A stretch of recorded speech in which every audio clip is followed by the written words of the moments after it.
Assalamualaikum warahmatullahi wabarakatuh. Alhamdulillahirrabbilalamin. Wassalatu wassalamu ala asrofil anbiya'i wal mursalin wa ala alihi wa sahbihi ajmain, amma ba'du. Yang kami hormati Bapak atau Ibu dosen bimbing mata kuliah Bahasa Indonesia dan juga mahasiswa UT yang kami sayangi.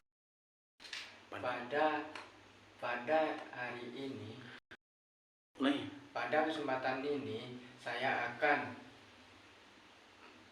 mempresentasikan tentang judul COVID-19 pandemi yang memporak-porandakan dunia.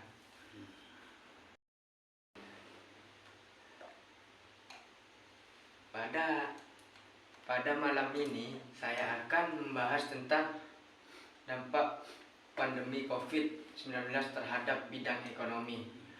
Dan saya membuat kerangka: 1. Pembukaan, 2.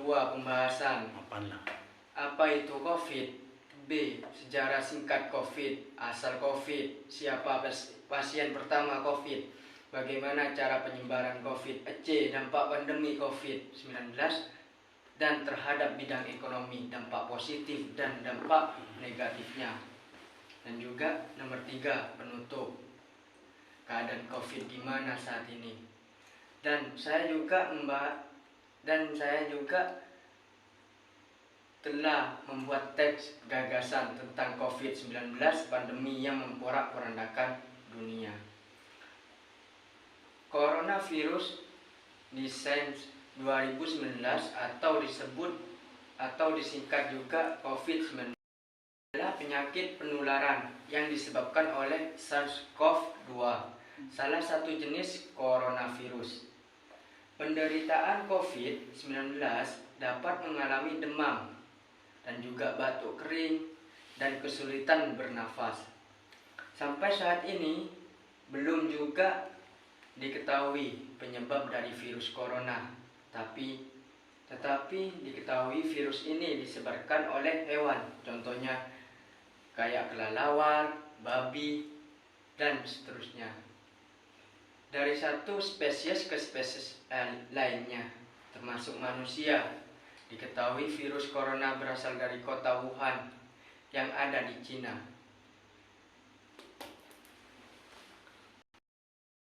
Dan pada munculnya juga itu pada bulan Desember 2019. Terus Pak, mari Pak. Yang ada juga mengatakan pada jurnal ilmiah, kasus awal virus corona adalah wanita yang bekerja di pasar Wuhan.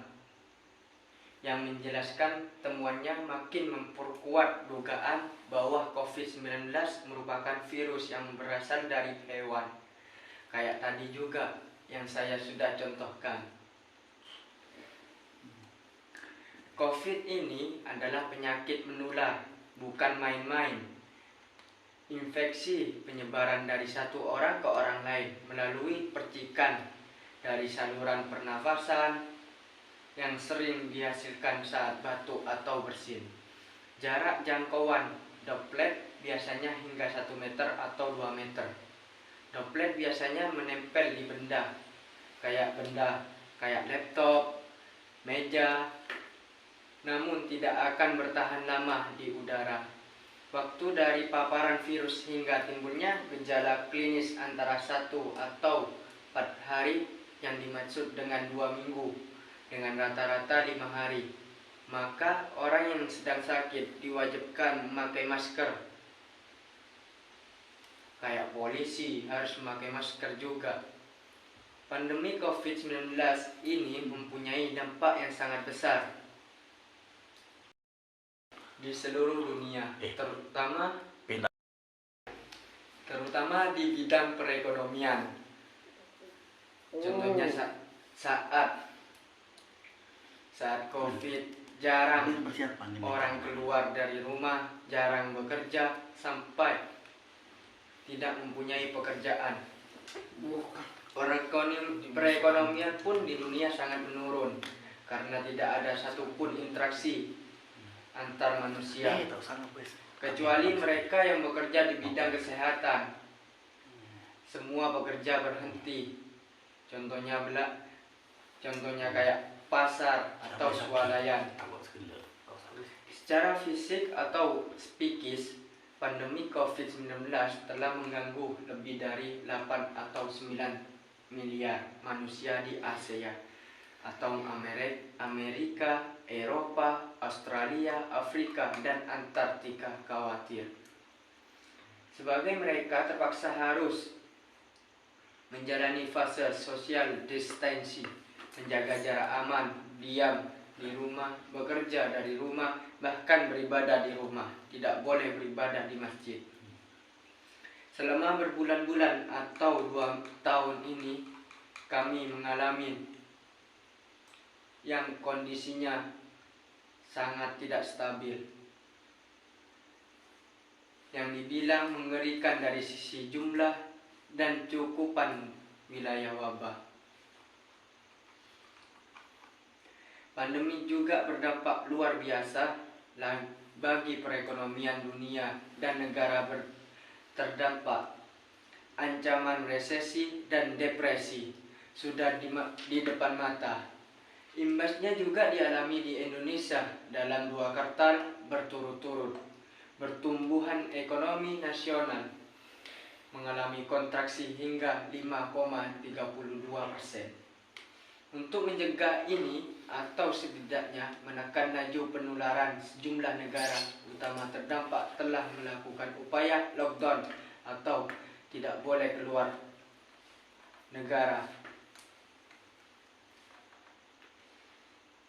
dan juga tidak boleh keluar wilayah, hingga perbatasan sosial berskala besar PSBB. Semua bidang dihentikan, bidang keekonomian, bidang keguruan, atau bidang instruksi. Tidak ada instruksi atau instruksi antar manusia yang dilakukan di luar lingkungan kecuali di rumah. Tidak boleh instruksi di luar ataupun di mana saja kecuali di rumah. Dampak negatif pandemi pada bidang ekonomi di Indonesia sangat terasa bagi masyarakat di bawah menengah ke bawah, terutama bagi pedagang. Banyak cara yang dilakukan dan diusahakan oleh pemerintah Indonesia untuk mengulangi masalah ini, mulai dari pemberian sembako gratis, pembelian dana bantuan sosial, hingga pemberian layanan vaksin gratis.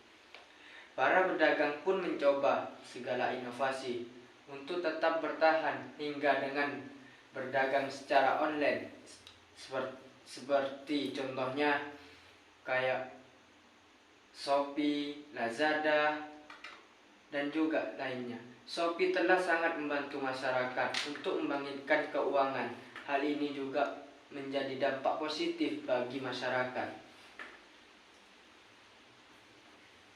Bagi masyarakat Indonesia, alasannya karena secara tidak langsung masyarakat Indonesia telah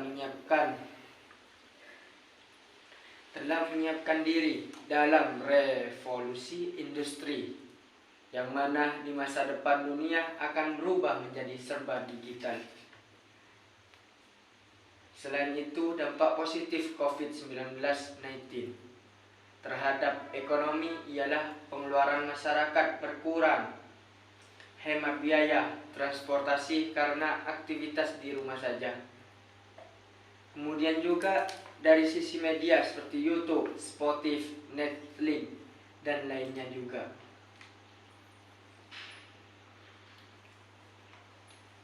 Karena masyarakat dari berbagai kalangan, termasuk juga dunia pendidikan, pada saat ini ketika di rumah, mereka sebagai besar menggunakan media tersebut. Kondisi COVID-19 saat ini di Indonesia sudah tidak terlalu mencekam masyarakat. Sudah kembali normal menjalankan aktivitas dengan normal, walaupun masih ada beberapa syarat. Sebagai contoh, harus membawa bukti vaksin. Kalau tidak membawa bukti, tidak boleh masuk. Jika ingin keluar, penggunaan masker saat ini di Indonesia juga sudah tidak diwajibkan.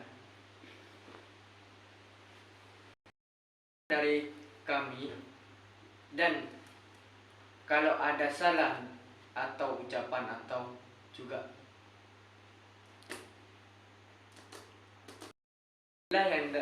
yang saya sampaikan, semoga